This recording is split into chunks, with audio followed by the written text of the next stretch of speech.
listening to the Photofocus podcast. This is the June 25th edition, and I am joined today by my guest, Eddie Tapp. Eddie, you are a Photoshop Hall of Famer as well as a Canon Explorer of Light. You sort of spend your time both doing professional photography as well as education and consulting. Tell folks just a little bit about yourself. Well, I'm from Atlanta. I started my business in Atlanta in 1973. And I did all kinds of work from back then, weddings and portraits and what I call grip and grins, and into just catalog advertising, fashion, from jewelry, furniture, food, fashion, and just a complete potpourri of different types of photography. In 1993, I started shooting digital. Which is really early. Some of our listeners don't actually have perspective, but that was probably about as early as you could have started shooting digital, isn't it? It was. The fact is that there was a JVC digital camera. It was analog to digital signal, and it took about 7 minutes to create an image.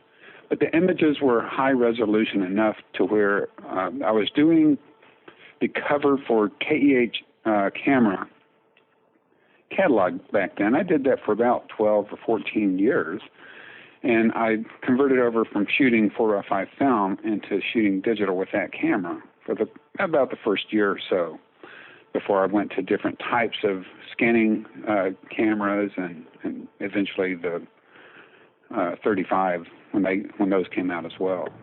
And what first really attracted you to digital photography? I mean, obviously, you're going on almost 20 years of shooting with them now. They've changed a lot, but why did you switch from film to digital, or at least introduce digital as a tool early on in your career there? Because I saw where the quality was actually better. And with the proper lighting and the proper exposure, I saw where the quality of this digital file was quite superior to film. And that's a very hard statement, I know. But I did a lot of study, a lot of research. I did a lot of work on the digital files back then. I almost did too much work. And I don't mean that in the literal sense, but I was more concerned with the pixel quality. I would retouch it 1600:1 ratio. I was using the pen tool to cut out specific in this case, cameras, for the cover. And so it was a find. It was like, wow, this is the ability to create the image and process it and actually pre-press it. I got into pre-press. So I kind of cut my digital teeth on digital pre-press, the CMYK part. So preparing those files for press was kind of my first experience with digital, and it was a good experience. Cool. And as you've sort of continued with it, what are some of the things that really stand out? Have there been any major milestones and changes for you, with this digital transition we've seen? We've gone from cameras being very expensive to basically being ever present, megapixel counts that seem bigger than we could ever possibly use at this point. What are some of the things that really stand out as significant events for your workflow or for the industry, perhaps? Well, I'm going to go back to the 90s and make a segue up to today, perhaps, hopefully. But we kind of went from, and we still do have, I don't mean we went from and then to, but back in the 90s, we got to where we were shooting all CCD chips. And then the CMOS chip came to the surface with the Foveon original camera, which happened to be a Dell computer with a Canon lens sticking out the front of it, to give you an idea. It was early. That was a wonderful technology that Carver Mead had invented. And that was the first digital camera to come on the market. So most of the cameras out there today, I'm talking to Sony's, Nikon's, Canon's, they're with the CMOS chip today. The biggest difference in that transition was seeing how the CMOS chip was sharper and more contrasty, going to a softer chip today, or then, a CMOS.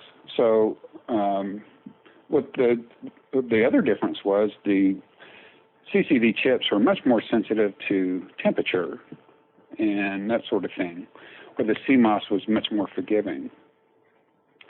So what I see as a huge leap as far as today regarding especially the CMOS chip is the quality of the lenses and the resolution of the lenses in regards to the digital chip today. So to me, that's one of the greatest advances. Now that actually brings up a great point, because everyone always gets a bit obsessive about the camera bodies and the pixel count, and we don't see as much attention spent on the lenses because those are harder to really wrap our head around. How has evolution in lens technology changed your photographic style? What sort of things have been opened up to you? Well, gosh, I don't know if I can answer that question right off my tip of my brain here, except for the fact that the quality of the lens, what I've noticed in just the resolution of the image itself has a lot to do with the resolution quality of the lens, the sharpness and the detail. Because you think of the digital chip, you have your red, green, and blue pixels, and those pixels have to be exposed with 3 types of data, 2 types of chrominance data and 1 luminance. So there's a brightness level or an exposure, and there's 2 bits of data for color. And it's the quality that goes into a single pixel that matters anymore. And 10, 12 years ago, that it seemed like when light would hit those pixels, it would splash over into the surrounding pixels more so than it does today. Yeah, well, we would have more sort of aberrations or variations in color, and just the quality of the digital image has definitely jumped forward. So what excites you going into 2012 now? Is there any technology? I know that you've played with Litro cameras and you get your hands always on the latest tech. Is there anything that you're seeing for image acquisition that's really standing out to you, or post-production side? Well, there's just a lot of excitement going on, and I don't know where to point my finger exactly, except what excites me today about my workflow is just the ease of use in color management technology. 10, 12 years ago, you had to be a color management expert to get really great results all the time, because the output was kind of, you had to calibrate for this output that way, and you had to calibrate for that output that way. I'm sure you remember those days. Yep. And today, color management is so ingrained into all of the technology, all the manufacturers, from the cameras and the software and the printing and the labs. Everybody's kind of gotten on the color management scene and just made color management almost behind the scenes seamless and easy to do, to the point where the only thing that we really need to make sure we do is calibrate our monitors. And to that end, I'm starting to see even improvements in monitoring technology. I've been playing with some of the color monitors from HP, the Dream Colors with 10-bit color and actual calibration profiles that let you sort of, load a real profile. And we've had other monitors like this. I was trying out the other day the Color Monkey hardware and software combination to calibrate a monitor. It's just amazing. And that was like $100 purchase. It blows my mind that these tools that used to be thousands upon thousands of dollars and involve engineers are just, one click away on the web, and you could be literally getting your workflow color managed for, just over $100. Is this changing the options? Are you seeing your students and the people that you consult embracing this, or is this still, even though it's easy and affordable, most people aren't? Most people don't know to do it, and most people don't think that their monitors are out of calibration, and there are no monitors that are calibrated when you pull them out of the box. So calibrating your monitors for imaging is critically important. If you think about the day of the life of a digital file, It's born in the camera, if you will. It's processed on your computer, and then it's output to a lab or to a printer or to the internet. And the only means we have to communicate with that is our monitor. Our monitor is our only lifeline to visually see what's going on with our imagery. And if it's not properly calibrated, then, and you create any kind of changes, whether they're tonal or color changes, then there could be a severe effect on the back end, on the output part. Now, let's talk a little bit about your style of photography, and you seem to have several. I enjoy looking at your portfolio. You seem to be a very open-minded photographer. You have classic photography. You have a lot of fashion, a lot of landscape. You have a lot of very traditional imagery. It's clear that you've shot different styles for years, but you also seem to embrace a lot of newer techniques. You have HDR, you have painterly, you do a lot of stuff. It looks like I don't want to say you overuse filters, not by any means, but you embrace all sorts of digital tools into your workflow. I mean, you're a Photoshop Hall of Famer.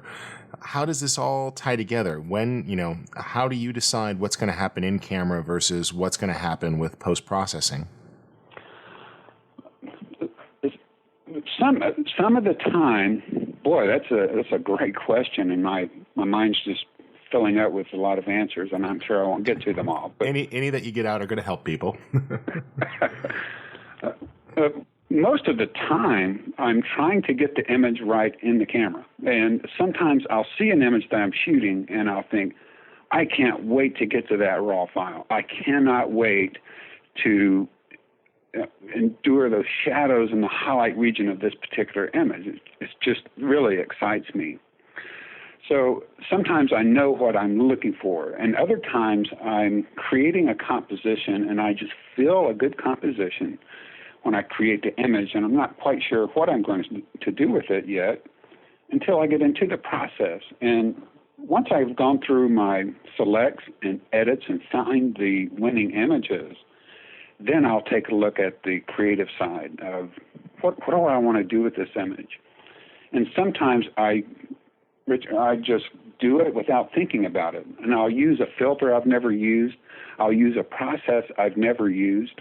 I'll do something. And somehow, how do I get to that? Sometimes I don't know. I'll look at an image sometimes and think, wow, how did I do that? And I actually have to go back and open up the info panel and look in the history. I have to turn on the history log of all my workflows and take a look at what I did to that image to get to that effect. Now, that sounds silly. And no, I see that you actually, you have some of your own actions available up on your website. I think that's actually a great tool that a lot of people don't even know exists. They get so nervous about following the rules that they forget that Photoshop could just sit there and keep track of what they did, and they can go back and study it after the fact. They can get into the mood. Well, I did a seminar yesterday, and somebody asked me about my compositions, and how exciting to have somebody admire or mention or talk about my compositions and ask me how I got to the point of doing that. And what I realized when I was answering that question was 10, 12, 15 years ago, I got into a little bit of a rut, and I think we all get into a rut sometimes, where I just wasn't feeling creative. I didn't feel right with the camera. I just couldn't create the compositions or the images that I loved and knew.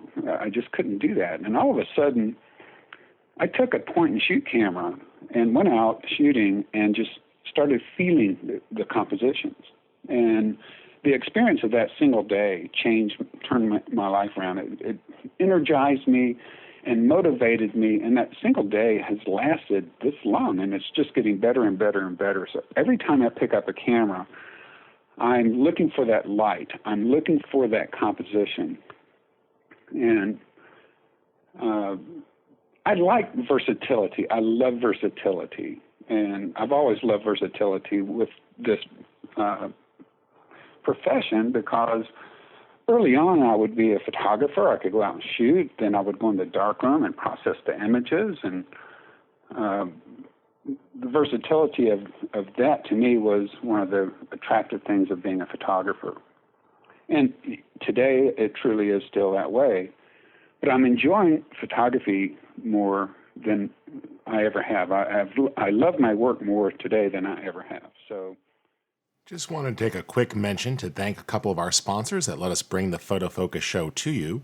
First off, we have ViewBug, who run a great online system for running contests. So if you'd like to put a photo contest together or participate in contests, be sure to head on over to viewbug.com.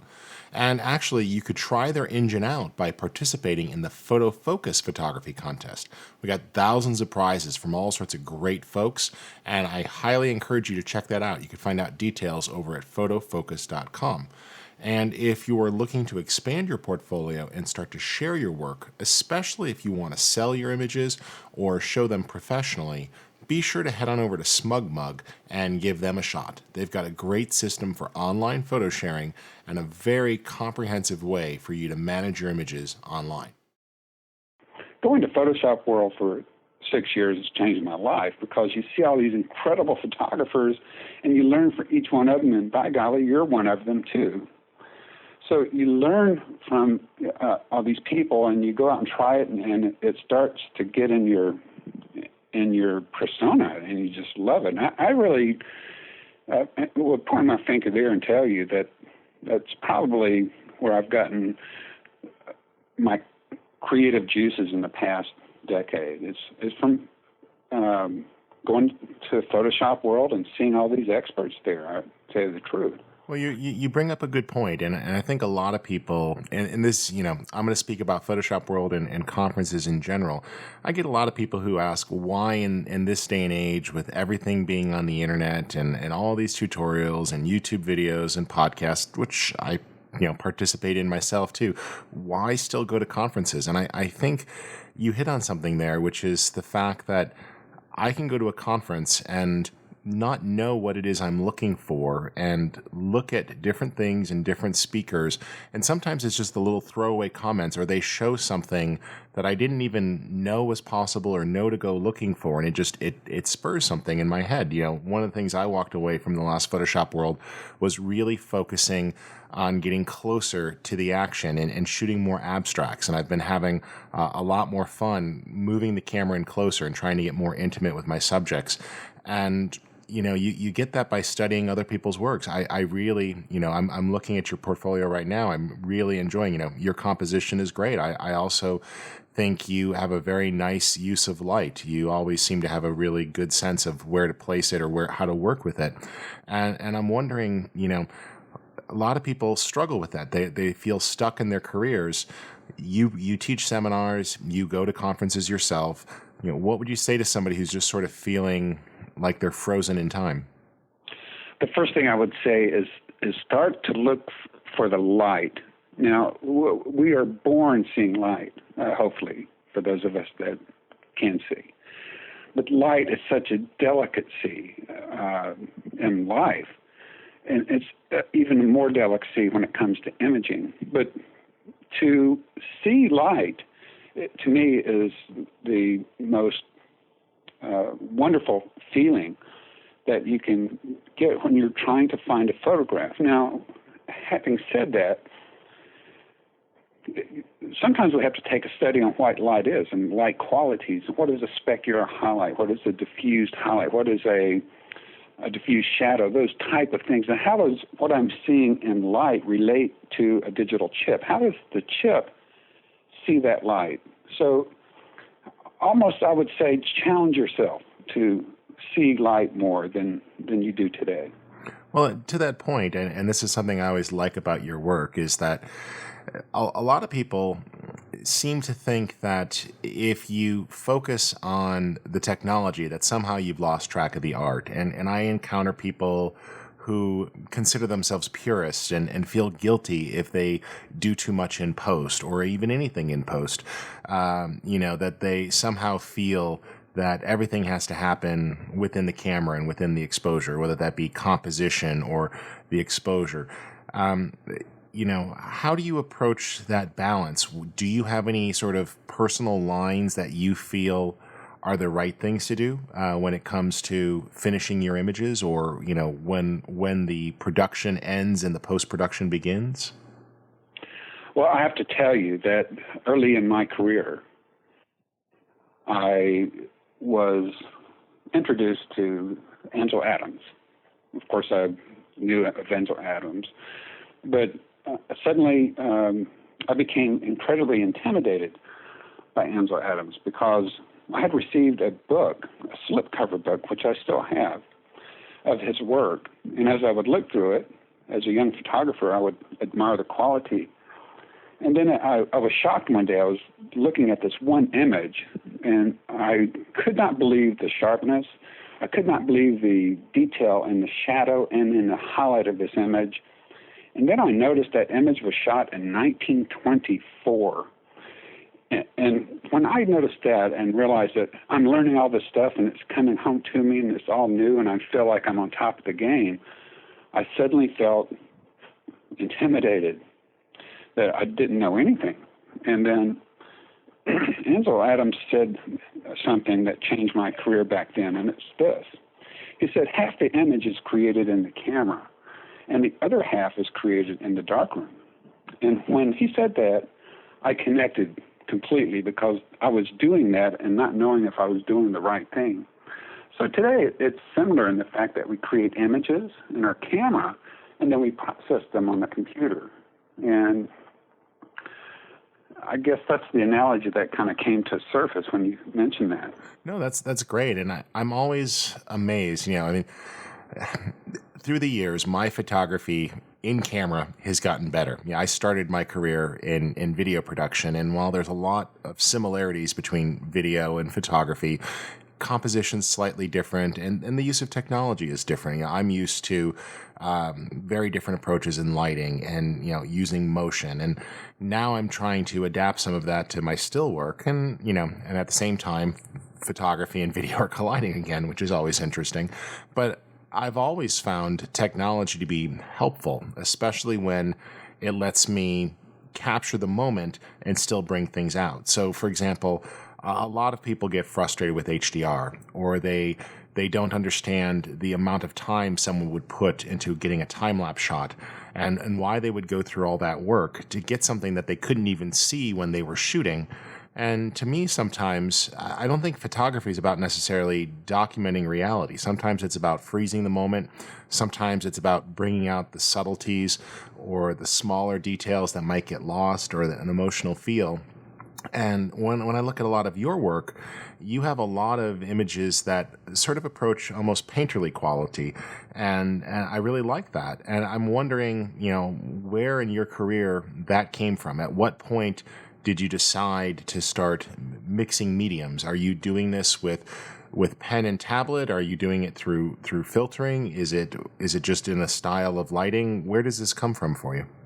Well, not knowing specifically which images you're speaking of, I would have to say that my work is done mostly in Lightroom, of course, in Photoshop, and the filters, third-party filters such as the Tiffin third-party filters, Nick, and On One. So that's kind of my outreach to the creativity that I want to bring to my imagery. I don't use Painter, which I don't know how to use Painter, but so the quality I do try to bring to my art, and I'll say it that way, just a feeling that I have with that image, the connection I have that I want to process. So again, I'll have an idea of what I want to do sometimes, and sometimes I don't. I'll just create it as I go. But there's one thing I have kind of endured in my workflow, and that is to be very productive. So rather than spend, and I'm going to back off on this after I say it, but rather than spend all day on one image, I will spend 30, 40 minutes on the image. Now, I'm going to back off of that and say, well, sometimes that's not true. Sometimes I will take a day to do an image, but not really. I might spend a couple hours on an image and then tomorrow I'll think, I wish I'd have done it this way. And yeah, I'll sometimes revisit the scene of the crime, and after letting it sit for a while, I'll come back and keep tweaking, especially with some of my HDRs or some of my other work like that. I get that, but you bring up a good point, which is that we have some colleagues and friends who, sometimes do, and some professions and some workflows do dictate that amount of time on an image. I always feel guilty. I come from a journalistic background, and so I'm so used to having to process hundreds of images in a day that sometimes I find myself being a production artist and going so quickly, especially with web distribution and calling it good enough, or getting it out there and letting the images cycle and get reactions and then deciding to go back and tweak a bit. But, it sounds like what you're saying is that you try to not obsess on a single image, but rather go with what feels right. Well, I say that for the benefit of those that are getting into this, that are spinning some wheels, because finding new winning images and processing those, you can get so bogged down. And quite frankly, as an instructor, I've been teaching Photoshop since the early 90s, since I kind of got into digital. And I had a very close friend who had a very successful portrait business in California. And he got so involved in retouching his portraits, so involved in it, so deeply involved in it, that he lost sight of his business and eventually had to close his business. And to me, that was a very sad thing. Wow, what a dramatic thing to say here, but you can just spend too much time sometimes. I love your analogy because I try to do just what you do. I try to get through something and do it and come back and see it again later. So on a shoot, on a travel shoot, for instance, last week I was on a teaching underwater workshop. And during that week, I did about 1,500 images. And from those images, I came up with about 6 or 7 images, maybe 8 images that I'll show you. So I feel like I did just what you mentioned. I went through very quick. I got all these things done. And then I went back and found a few that really needed more attention. Well, you actually bring up a great point that I think a lot of emerging professionals and a lot of new folks struggle with. And, I'm just as guilty as this. Photo sharing through social media has made it so easy to be constantly putting up imagery. And, many people are going, oh, I shot all day. I shot 1,500 pictures. I should show you the best 80. I'm looking at your portfolio on your website. That's the first impression, your gallery that a lot of people are going to get. And I'm just doing a quick count here. 6, 7, 8, 9, 10, 12. You have about 25 images or so, more or less, that represents a 20-year digital career. That's almost like an image a year that you're not. That I'm not saying that you have that your stuff goes back that far, but maybe it's good to be a little bit pickier, and it's okay to shoot all day and really find those ones that stand out the most for you. Or is it even which stands out for you? Because sometimes I'm surprised when I show my images to others what they latch onto. Sometimes my favorites are my favorite because of how hard I work to get that image, and it might be a throwaway image that really resonates with a fresh set of eyes. I once heard somebody say, you have to make an executive decision if you want to progress. It's like, okay, so I'm going to take that to my work, and I'm going to make an executive decision. This one, yes. That one, no. This one, yes. If I'm wrong, I'm wrong. And sometimes I am wrong. And sometimes I'll go back and look at those images again and say, wow, how did I miss that shot? But what's important to me today is in the workflow, I'll go through the images, I'll make my decisions, and I'll live with that. And I think that's important. A lot of people get paralyzed and overwhelmed with their digital libraries. Are you the type of person that after you've gone through a shoot and you've ranked your stars 1 through 5, do you delete anything? Do you kill the 1, 2s, and 3s, and after a certain period of time decide, you know what, I'm never going back to those? I'm a true photographer. That means I'm a pack rat. I try to eliminate the really bad shots, but my rating system is 1, 2, and 3. And if you're going to get up to a 4, that's pretty substantial. Okay. I would never eliminate anything that was rated. So when I go back to look in a folder at any times, the first thing I'll do, I'll click on the 1 star and just look at the ones that had a chance to start with. And rarely do I look at the images that did not get any kind of rating, and those I really should eliminate from my system. But you know what? Drives are cheap. But exactly. When I was growing up, film was cheap, and today hard drive space is cheap. So why not? Yeah. Yeah. Okay. Well, that makes sense. Let's talk just a little bit about some other workflow advice. You obviously are quite comfortable in Photoshop as well as Lightroom, and you've provided feedback to Adobe through the years on these tools. If you were just getting started out, or you've been at it for a couple of years, what do you think are some of the most common mistakes you're seeing folks making with these digital tools? What are a couple of I don't want to say rookie mistakes, but just, time wasters or things that people are doing that are a little bit self-destructive? What would you really suggest that they try to change about their digital behavior?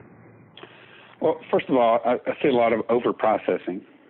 And there are only 2 things that we actually are working with when we're processing an image, and that's color data and tonal data, so brightness and color, white balance and exposure, that sort of thing. So what I see is a lot of over-processing or misuse or abuse of presets or something of that nature. So what I would suggest is to go back to, and I'm going to step back to the photographic end where we were talking about seeing light. And see the light in your image, because once you see that, that's what you're really dealing with. And all processing is yin and yang, because when you make a tonal adjustment, that would be a yin. It could yang the color out of whack on this side. So you have to kind of look at that. And sometimes what I'm saying is we're not looking at that. We're going for the contrast, we're going for this or that, and it's pulling out the other, and it's doing something weird on the other end, and we don't see that until the final print sometimes, or we don't notice it. Experience is certainly the best teacher. But what I would recommend to people just getting into this, just focus on the color, get good color, and get good contrast, get your good tonal information in there. And have a good range of printable information. Don't blow out your highlights. Don't block up your shadows, but don't let that be I have to, because I've got images that I'll blow out highlights, and I love it that way. I've got images that have completely blocked up areas and shadows, and it's beautiful, and I love it. So I mean, I've noticed that about your work. While you say don't overly process, and I don't think you overly process, at the same time, you embrace some of the things digital does very well. I see you, definitely pushing saturation. I see you pushing contrast. You've got great use of selective color. You try things, and I like that. I think it's very inspirational in that, you're one of the most balanced photographers I know who is doing both in-camera and digital work. And I think, that's sort of balanced by the fact that you're both a Photoshop Hall of Famer and a Canon Explorer of Light. I mean, I don't know if anyone else has that combination, to be honest. Maybe they do, but there's not very many people in it either. And I think that's good. I think you could set a good example for a lot of folks. What about just a couple other pieces of advice for folks who are thinking about maybe being professional? You have going pro. You have a nice balanced career. At the start of our interview, you talked about all the different types of genres you shot. Sometimes people are told, oh, you need to be a specialist. You need to decide what you're specific on. You're working in a market, not that you don't travel, but your home market is Atlanta. And I've had similar experiences in my professional career. I think a lot of times when you're hearing advice from folks, it's from the people who are living in LA or New York, and their reality isn't necessarily the reality that a lot of professional photographers are trying to work in. As someone who's working in a medium-sized market and has had a career with lots of different client types, is there any practical advice you can give for people who are ready to make that jump from this being a really expensive hobby to maybe one that they could try to make a living on? Well, I'll say these 2 things that I think might be important. And number one is establish one client at a time. You can't just suddenly wake up one morning, okay, I'm a pro and I'm going to make a living at that. You have to maybe establish wasn't the right word. I'll just say it this way: satisfy one client at a time. And what we've learned over the years with our clients is, there's a personality thing here. There's lots of photographers out there, but your clients are going to like you. And if you develop a personal relationship with a client, whether it's a big corporation, government agency, or individuals, and I've had all of those clients over the years, then it's kind of a personal thing. It's a personality thing where they are going to choose you for, number one, the quality of the work that you're doing, number two, the professionalism that you do, but thirdly, because of your personality. If you're representing them in any fashion and you have a rude personality or you're out of ego, if you will. Yeah. I'll have egos, but there's healthy egos and there's unhealthy egos. There you go. And that actually makes a difference. The other point I wanted to just mention is a business plan.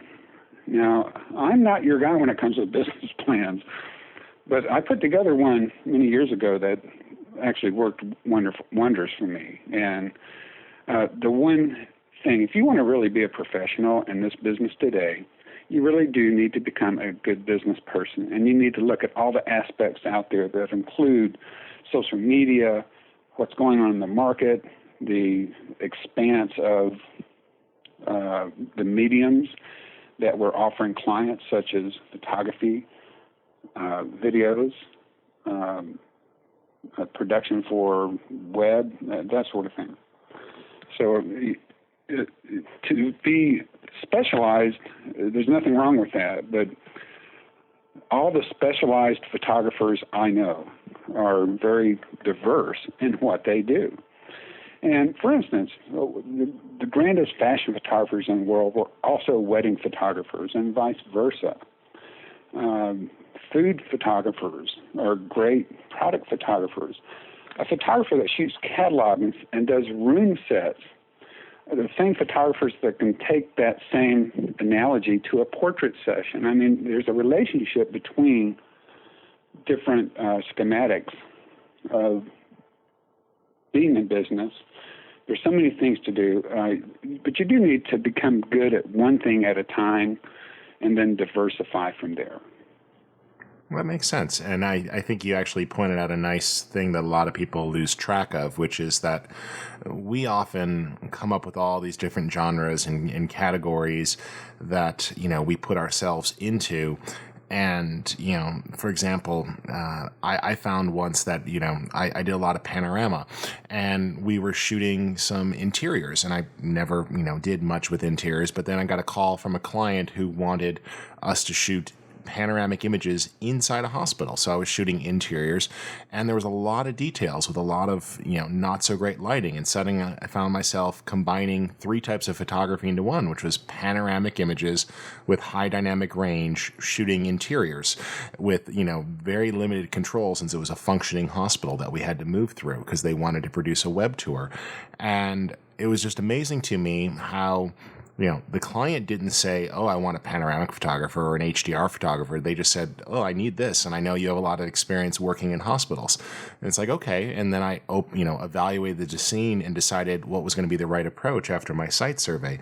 So I think sometimes photographers put limits on themselves that their clients might not. And people just need to open up their minds a bit. I agree. Just wanted to quickly mention two more of our show's sponsors who let us bring the podcast to you each week. First off is Borrow Lenses. So if you need to go ahead and try out a lens, or you just want to experiment, Borrow Lenses has an extensive selection. What's really great about this is you could rent lenses and have them shipped to you if you're going to be traveling on vacation or on a photo shoot, or you could just go ahead and get a lens and give it a shot before you buy, so you can make sure you are actually purchasing with confidence. I really like Borrow Lenses, so I could try out some different lenses for specialty situations, such as really long lenses. They also stock a wide range of professional video cameras and lenses as well. So be sure to check them out. And if you are ready to buy, make sure you go ahead and head on over to Photofocus. We've also got a link there for the digital SLR store through Amazon.com. And any purchases you make through that link will help us bring the podcast to you. So just head on over to photofocus.com, click on the link for the digital SLR store, and you can go ahead and get some great prices that way as well. All right. Good. So let's just sort of wrap things up. And if you had just a couple things you'd like to share, let's start with an easy one. Some favorite places to go shooting. People who are thinking about maybe planning a photo trip, or if they have to travel. What are a couple of your favorite spots that you find yourself going back to for personal enjoyment? Well, that's a real personal question, so I'll answer it just as you asked. And that would be Hawaii. One of my favorite places just to go and on my wife's list, so I'm gonna add that to mine as well. But I've been going to Hawaii at least once a year for the last 14 years and teaching workshops mostly. But I always take extra time and go to several places and for photography, and I just love it there. Another place is close to my heart is Sedona, Arizona. And even though I haven't been there in a while, I used to spend my birthday there for about 3 or 4 years in a row and just fell in love with that area. And I would go out, and a friend of mine there would tell me a special location to go to in this valley area, and I had a 360-degree view of everything. It was just spectacular. So I love those type of places where I can just go, kind of be one with my God and enjoy that place. That's my favorite thing to do. No, that's great. And do you have any other favorite things that you'd like to share for people? Any favorite photographers that you enjoy studying, or favorite resources that you find inspirational, where you sort of go back to recharge your creative batteries? That is so varied. I wouldn't know how to answer that second, Richard. Just because I am almost inspired by every person I see, and this is something I've learned over the years, and it's this: every single photographer, they have something to offer. Sometimes you don't see it right up front, but I learn from everybody, and that might be why I'm so diversified, because I get motivated from everybody. There are photographers that will stop me in my tracks, and just to bring out one would be Joseph and Louise Simone. They're portrait photographer artists out of Montreal. When I see their work, I just stop in my tracks, my mouth will just drop open, and it reminds me, as other photographers do, but it reminds me of why I love photography so much. No, that's great. I appreciate you sharing those things. Is there anything else you'd like to say to our listeners? Any practical advice? You've shared a wealth of things this show, but there's a lot of folks who haven't had a chance to take a workshop with you. Obviously, they can head over to your blog or follow you on social media. Any resources you'd like to share, or ways you think people can keep in touch with you to learn more? Well, I'm kind of the tail end of the social media guy. I love it. I just don't do it well, and some of it I don't know how to do yet. So I'm not real good at social media. My Facebook thing is filled up. I can't have any more friends, and I try to make a segue to a professional page, and I don't know how to do that well. I have a little blog on my website that I'm not sure how to use. So I'm really kind of the backwards guy. The one thing I do like is Google Plus. I love that because I can put pictures up there, and they're more high resolution than not. There's something I've got involved with, and to tell you the truth, I don't know how to deal with it. It's called Pinterest or something of that nature. Yeah, Pinterest. Yep. And I love it. Absolutely love it. I just don't know how to. I've tried to go up 10 things up there, and you can't do this and that. So I'm just real weak in that knowledge. Eddie, you're not unique. You've got a great blog and a site with a lot of resources on it, which is awesome. And obviously, you also run seminars, so people can go there. I see you have your whole schedule up for the year, so people could take a class with you. And you'll be coming up. We've got Photoshop World coming up in September. And what other shows do you have this summer that people could see at? Tomorrow I'm doing an all-day seminar in Georgia, in Atlanta, which is very rare for me. I hardly ever do anything in Atlanta. I'm always traveling about the world. I have several workshops that are not even online yet. One will be in Savannah, and one will be in Hawaii, actually, right after the first of the year. And I'm the type of photographer that I've just been in a whirlwind. You know what? 2 weeks from now, we'll be teaching a workshop, an underwater workshop in Bon Air, and I'm really excited about that. I'll be at the Tennessee Convention this year. That's, I think, in August. And then Photoshop World in Vegas in September. Absolutely. Photoshop World in Vegas in September. And that's the Savannah workshop will be a few weeks after that. I'll be at the Southwestern TPFA in September. And I'm real excited about the schedule and what's coming up. Good. Well, there's something that's really going to be a lot of fun I would like to mention, and that is it's called Destination Photoeducation.com.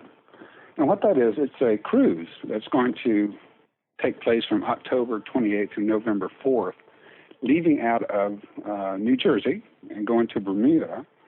And there are 8 instructors on that cruise for 7 days, 8 instructors, and 1 exotic experience.